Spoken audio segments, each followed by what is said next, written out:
Hello hello welcome back. आज हम कुछ एक्सरसाइजेस देखते हैं आपकी जो एनसीईआरटी की बुक है उससे।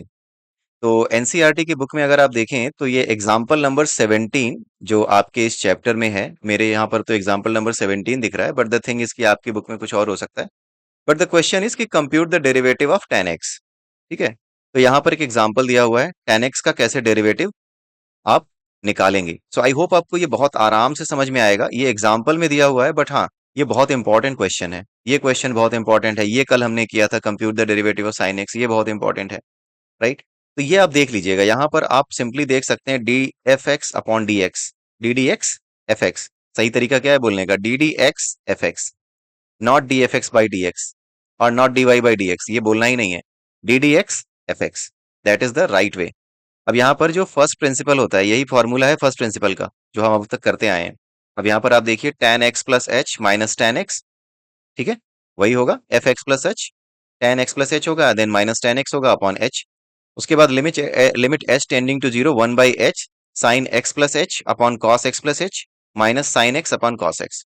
ठीक है, यही होगा। बाहर एच आ गया, वन बाई एच कर दिया। ठीक है, तो अब आप इसको देख सकते हैं, बहुत इजीली समझ सकते हैं। और इस चीज को देखिए आप बड़े ध्यान से, ये पूरा फॉर्मूला क्या है? Sign A cos B minus cos A sine B. ये साइन ए प्लस बी का जो है ये फॉर्मूला होता है। ठीक है, तो ये साइन ए प्लस बी का फॉर्मूला यहाँ पर लगाया हुआ है। ओके, ये साइन ए माइनस बी का होगा एक्चुअली, साइन ए माइनस बी, तो sign X plus H minus x upon H cos X plus H cos x. अब यहाँ पर आपको कुछ नहीं करना, आप साइन एच, यहाँ पे एक्स तो एक्स से चला जाएगा, साइन एच अपॉन एच बचेगा। उसके बाद into limit H tending to zero, one by cos X plus H into cos X, ये बचेगा। Right, multiplication of two terms and finding their limit. अगर हमारे पास दो फंक्शंस हो, दोनों आपस में मल्टीप्लाइड हो और उनका हमें क्या निकालना हो, लिमिट निकालनी हो, तो हम कैसे निकालेंगे? That is the example. ठीक है, तो यहाँ पर आ गया one into one by cos square x is equal to sec square x. ठीक है, तो ये सेक स्क्वायर एक्स होगा, तो ये निकालने को आता है, आप इसको बड़े ही ध्यान से समझ लीजिएगा। उसके बाद यहाँ पर साइन स्क्वायर एक्स, इसके एग्जाम्पल दिए हुए हैं, आई होप आपको ये समझ में आएंगे। राइट, इसलिए मैं इनको अब नहीं करा रहा, बिकॉज सफिशियंट इंफॉर्मेशन हमने देख ली है डेरिवेटिव्स के बारे में, सफिशियंट एग्जाम्पल्स आपने देख लिए हैं। और उसके बाद आई डोंट थिंक कि कोई प्रॉब्लम आपको आनी चाहिए, क्योंकि डेरिवेटिव्स को लेकर के चीजें आपको क्लियर हो चुकी होंगी काफी हद तक। ठीक है, अगर नहीं हुई होंगी तो उसका एक ही तरीका है, एक्सरसाइज करिए, लगातार एक्सरसाइजेस कीजिए, और कोई तरीका नहीं है।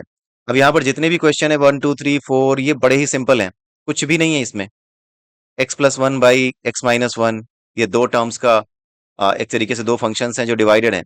एफ एक्स अपॉन जी एक्स, इसको जी एक्स मानिए, इसको एफ एक्स मानिए। और जरा देखिए डेरिवेटिव्स का फॉर्मूला क्या होता है, अगर एक नंबर दूसरे, एक फंक्शन दूसरे फंक्शन से डिवाइडेड हो, तो उसका फॉर्मूला हमने क्या पढ़ा था? अगर हमारे पास u बाई वी हो और मुझे उसका वो निकालना हो, डेरिवेटिव निकालना हो, यानी u बाई वी का डेरिवेटिव डैश निकालना हो, तो क्या होगा? u डैश वी, यानी पहले टर्म, पहले फंक्शन का डेरिवेटिव निकालो और उसमें मल्टीप्लीकेशन करो v से। फिर उसके बाद दूसरे टर्म का डेरिवेटिव निकालो v डैश, एंड देन उसका मल्टीप्लीकेशन करो फर्स्ट टर्म से, एंड देन जो डिनोमिनेटर है उसका स्क्वायर कर दो। यही है हमारा फॉर्मूला। ठीक है, तो इसी फॉर्मूले का यूज करके आप यहाँ पर भी निकाल सकते हैं वैल्यू इसकी। उसके बाद जो ये पांचवा क्वेश्चन है, इसको आज ये हम करके देखते हैं। यहाँ पर ये बहुत इंपॉर्टेंट क्वेश्चन है। यहाँ पर ये दिया हुआ है f x is equal to x raise to the power 100 upon 100, and then इसी तरीके से प्लस वन तक, x raise to the power 99 upon 99, and then plus x plus one. ठीक है, यहाँ तक दिया है। प्रूव क्या करना है? एफ डैश वन, यानी derivative of this function at one, value one, is 100 times derivative of this function at zero. ठीक है, तो आइए इसको अपने यहाँ पहले छाप लेते हैं, लिख लेते हैं। तो क्वेश्चन ये है, x raise to the power 100 upon 100 plus x raise to the power 99 upon 99 plus x raise to the power 98 upon 98 plus up to plus x plus one. ठीक है, ऐसे ये क्वेश्चन है। अब प्रूव क्या करना है? ये एफ एक्स है। Prove that f dash one is equal to 100 times f dash zero. ये हमें प्रूव करना है। प्रूव कैसे करेंगे? Let us see. सबसे पहले तो हम इसका फंक्शन को हम समझते हैं। ये फंक्शन में कितने टर्म्स हैं? पहला टर्म हो गया, दूसरा टर्म हो गया, तीसरा टर्म हो गया। X raise to the power 100 से अगर हम शुरू करें, तो यहां तक एक्स तक अगर हम आए, 100, 99, 98, और फिर यहाँ पे x raise to the power one होगा। राइट, वन ही तो है ये।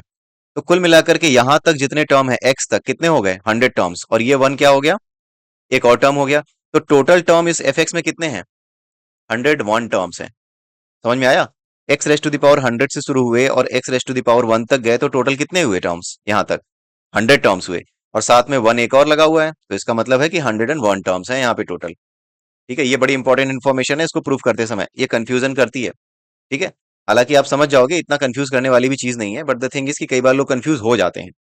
ठीक है, तो अब हम इसका एफ डैश एक्स निकालेंगे। पहले तो इसका डेरिवेटिव निकालो, एफ डैश एक्स क्या होगा ये, यहाँ पर देखिए आप, d D x raise to the power n, ये फॉर्मूला क्या था, n x raise to the power n minus one, यही तो था फॉर्मूला इसका।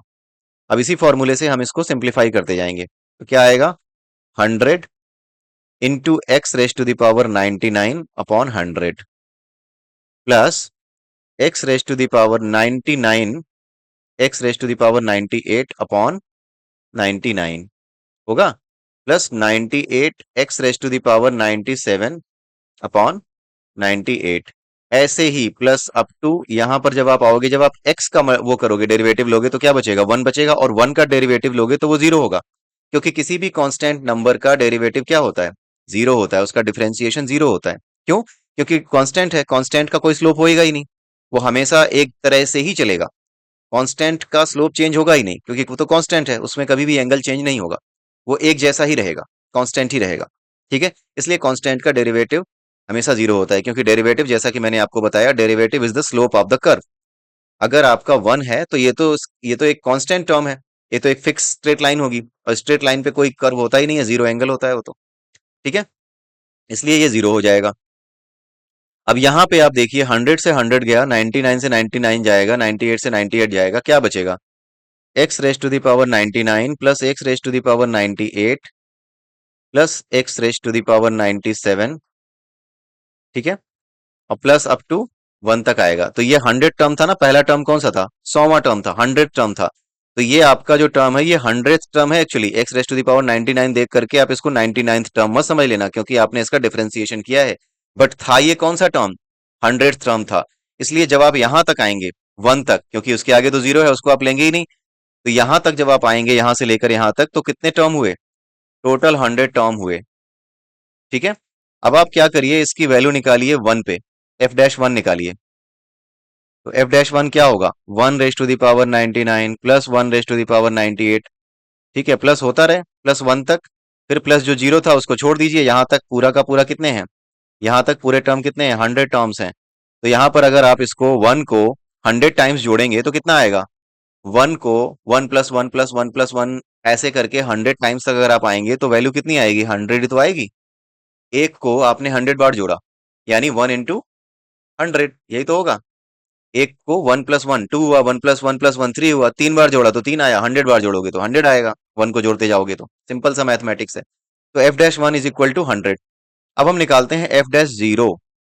आपको पता होगा, एफ डैश जीरो निकालोगे तो आपके पास जितने भी जीरो हैं, जितने भी एक्स हैं, वो सब क्या हो जाएंगे, zero raise to the power 99, zero raise to the power 98। Up to बचेगा क्या, वन प्लस जीरो, लास्ट में वन ही बचेगा, जिसमें कोई वैल्यू नहीं रखनी है। जीरो की वैल्यू यहाँ पे क्यों रखोगे, क्योंकि ये तो एक्स है ही नहीं। बाकी जो एक्स थे उन सबको आपने कर दिया, बचा क्या, सब जीरो हो गए, ये बचा वन। अगर आप ध्यान से देखें तो एफ डैश वन है, वो क्या है, 100 आया है, जो कि 100 इंटू 1 है, जो कि 100 इंटू एफ डैश जीरो है। राइट, सिंपल सा मैथमेटिक्स हो गया। तो f dash one is equal to 100 times f dash zero, and hence proved. ये प्रूव हो गया। ठीक है, इस तरीके से आप इसको निकालोगे। तो दिस इज द क्वेश्चन जो कि आपको देखना होगा, इस तरह के क्वेश्चंस आपको करने होंगे। और उसके बाद मैं आपको बताता हूँ कौन सा क्वेश्चन और आप देखेंगे, लेट मी शो यू। उसके अलावा क्वेश्चन जो देखने लायक है, जो आपको हमेशा करने चाहिए, वो है ये छठे, सातवें और आठवें, जिसमें भी जो छठा है ना, जो सिक्स्थ नंबर का क्वेश्चन है, this is the sixth number question. ठीक है, ये वाला, ये क्वेश्चन, और ये आठवां, ये दोनों बहुत इंपॉर्टेंट हैं। इनको आप अपने आप करके देखिएगा, ट्राई इट योर सेल्फ, अपने आप करके देखिए। नहीं होता है देन आप मुझे कमेंट कीजिए कि कैसे करना है। अदरवाइज नेक्स्ट वीडियो में आई विल ट्राई कि मैं ये बता दूं, बट मैं इसलिए नहीं बताना चाह रहा हूं बिकॉज आप अपना दिमाग इसमें लगाएं। ये इतने टफ है नहीं, ये बहुत सिंपल है, आप इसको निकाल सकते हैं बड़े इजीली। हमने इसकी लिमिट तो निकाली हुई है, x raise to the power n minus a raise to the power n की, राइट, ये हमने निकाली हुई है।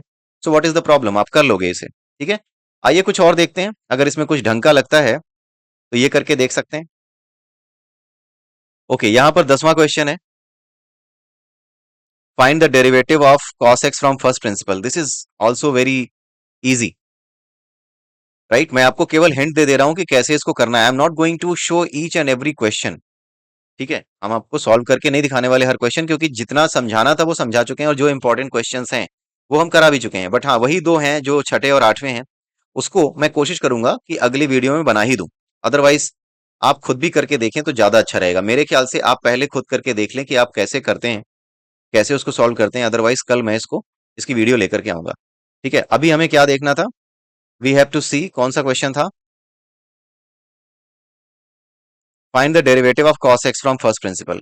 तो कैसे आप निकालोगे, आपको निकालना है एफ डैश cos x या D D x cos x या कैपिटल डी cos x, तीनों एक ही चीजें हैं, ठीक है। अब इसको निकालने का तरीका क्या है, इसने पूछा है फर्स्ट प्रिंसिपल, फर्स्ट प्रिंसिपल से निकालना है।